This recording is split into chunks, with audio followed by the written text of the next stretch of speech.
আমার কথা এবং ভাষায় অনেক ভুল ত্রুটি হতে পারে।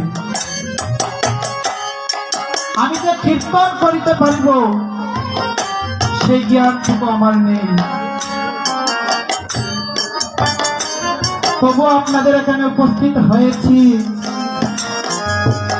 ভক্তের চরণধুলি আমার মস্তকে ধারণ করার জন্য।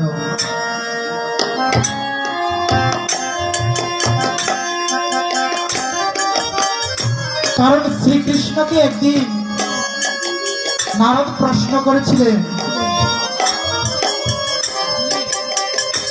ওহে প্রভু, আপনি কোথায় থাকেন? ভক্তগণ বিভিন্ন ভাবে আপনাকে বিভিন্ন জায়গায় ডাকে।